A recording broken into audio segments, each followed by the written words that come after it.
그늘진 얼굴에 빛이 어리고 열린 철문 밖으로 터벅터벅 걸어 나오는 여자의 이름은 이내. 과거 자타 공인 뛰어난 실력의 경호원이었던 이내는 과잉 경호 문제로 1년 6개월 복역 후 드디어 오늘 그리운 집으로 향하는 중이었죠. 그녀를 끌어안는 동생 은혜. 잘 지냈어? 언니는? 거봐, 금방이지? 부모님이 돌아가시고 언니만을 의지하며 살아왔던 은혜에게 이내의 빈자리는 너무나 컸었죠. 얼마 만에 사랑하는 동생과 함께 누워보는 것인지 재회의 기쁨이 채 가시지 않은 상황에서 나 학교 그만 다니면 안 될까? 아빠 돌아가시기 전에 얘기했던 거 기억나 안 나? 은혜는 언니 말 잘 듣고 언니는 은혜 지켜주기로 했었지. 내일만 학교 안 가면 안 될까? 애처럼 또 단순히 때를 쓰는 것이라고만 생각했는데 은혜가 행복했으면 그도 안 된다면 남들처럼 평범하게 살 수 있기를 바라는 것은 오직 그것뿐이었는데 이쁜 언니 되라고 은혜가 선물 샀어. 이내의 간절한 바람에도 불구하고 은혜의 학교 생활은 평범한가는 거리가 멀었습니다. 너 잠깐 보자. 오늘은 그냥 보내주면 안 될까? 매일같이 반복되는 괴롭힘. 아무런 저항도 하지 못한 채 은혜는 어디론가 끌려가고 늦은 밤이 되도록 돌아오지 않는 은혜를 하염없이 기다리다가 어느새 찾아온 아침. 다급한 걸음으로 찾아간 학교에서도 보이지 않는 은혜의 모습. 학생 때 하루 이틀 가출 안 해본 사람 없는데 조만간 아무 일 없다는 듯 금방 돌아올 겁니다. 선생이란 작자의 입에서 튀어나오는 태평한 소리에 조용히 항변해보지만 그럼 그런 상태인 애를 왜 일반 인문계로 집어넣으셨어요? 적반 하장은 물론 안면 몰수도 달려와 형님으로 모실 위인의 입에서 쏟아지는 궤변에 이내는 죄인이라도 된 듯 아무 말도 하지 못합니다. 가출이라니 말도 안 되는 소리라 생각하며 황급히 걸음을 옮기는 이내를 누군가 붙잡고 그녀가 건넨 핸드폰을 바라본 이내의 눈에 온 정신이 마비될 만큼의 끔찍한 장면이. 우리 나쁜 사람들 아니야. 그냥 놀자고 부른 거야. 괜찮지? 내 말 잘 들어. 받으면 어디냐고 묻고 이 근처 근방이니까 곧장 나올 수 있다 그래. 자신이 없는 사이 은혜가 양아치들의 주머니를 채우는데 철저히 이용당했음을 알게 됩니다. 이내는 곧바로 양아치들의 뒤를 쫓고 우린 아무것도 모르니까 그냥 가세요.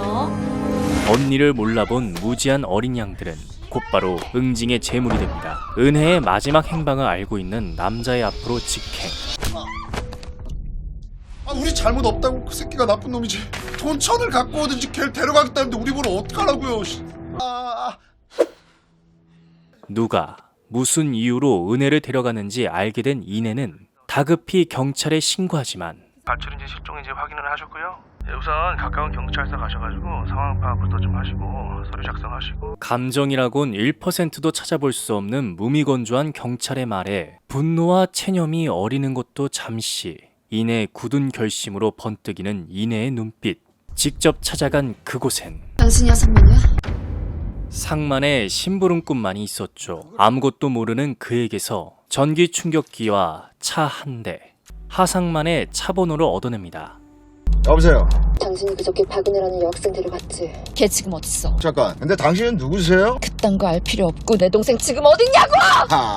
그 모자란 년 언니가 당신이야? 앞뒤 분간 못하는 쓰레기 하상만의 인생에 붉은색 먹구름이 들이우기 시작하는데 너 원하는 게 뭐야? 내 동생한테 가. 무슨 오해가 있는 모양인데. 나랑 네 동생은 진지하게 찢어졌어. 얌전하게 운전만 할 테니까 좀만 풀어봐봐. 어? 헛소리엔 매가 답. 독이 오를 대로 오른 상만의 거친 운전을 시작으로 아유 이런. 두 사람의 몸싸움이 시작됩니다.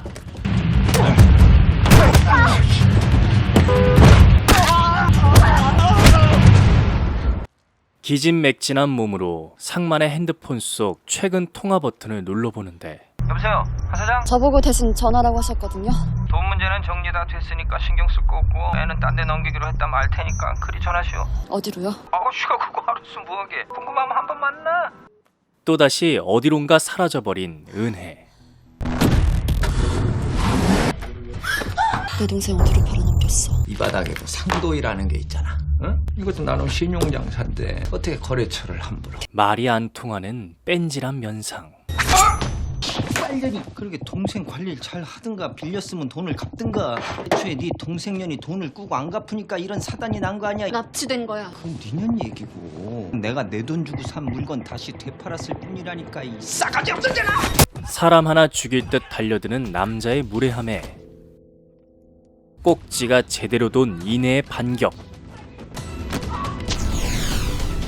제대로 걸려든 트라이앵글 초크에 다급해진 정 사장은 그제야 꼬리를 내리고 언니에게 전화할 기회를 얻었지만 은혜가 아는 번호는 집 전화뿐. 아무도 없으니까 딴 데다 걸었어요. 통화된 건 늙은 부부 같았는데 데려간 건 젊은 남자였어요. 저거 번호. 그것은 몇 년 전 자매가 살았던 동네의 슈퍼 전화번호였죠. 은혜의 행방에 대해 묻자 눈에 띄게 불안해하는 아저씨. 3년 전 은혜에게 더러운 짓을 일삼던 이 아저씨는 동네 사진관 사장과 카센터 사장과 합심해 은혜에게 짐승만도 못한 짓을 저질렀고 카센터 사장의 알선으로 시의원인 박영춘이란 작자마저 은혜에게 더러운 손을 뻗쳤으니 날이 갈수록 이상해지는 은혜의 행동에 수상함을 느꼈던 이내는 하교하는 동생의 뒤를 쫓았고 치가 떨릴 만큼 더러운 장면에 드라이버를 박영춘의 눈에 쑤셔 받고는 황급히 옛 동네를 떠난 것이었죠. 지난 일은 미안하게 됐어. 그럼 나도 미안해. 슈퍼 아저씨를 필두로 사진관 사장, 카센터 사장까지 응징을 마친 이내는 은혜를 데려간 젊은 남자 영춘의 수하 정우에게 전화를 겁니다. 과거 이내에게 한쪽 눈을 잃은 뒤로 자매에게 복수할 날을 손꼽아 기다려왔던 영춘은 언니는 나중이고 동생년부터 데려와. 카센터 사장에게서 은혜의 행방을 듣자마자 정우를 시켜 은혜를 납치한 것이었죠. 지금 어디야? 어디면? 박영춘이 어디 있는지는 알겠지. 그 새끼 죽여서라도 내 동생 구할 거야. 극악무도한 영춘의 밑에서 더는 버틸 수 없던 정우는 이내에게 영춘의 위치를 알려줍니다. 무방비한 상태의 영춘을 급습하는 것은 성공하지만 영춘의 곁에는 수많은 부하들이 있었고 이내가 그들을 상대하는 사이 영춘은 재빨리 사라져버리죠. 그리고는 자신을 배신한 정우의 목을 망설임 없이 그어버립니다. 부하들을 시켜 정우의 시체를 안매장하던 그때 무서운 속도로 이내가 탄 차가 들이닥치고 마지막이 될지도 모를 이내의 외로운 싸움이 시작됩니다.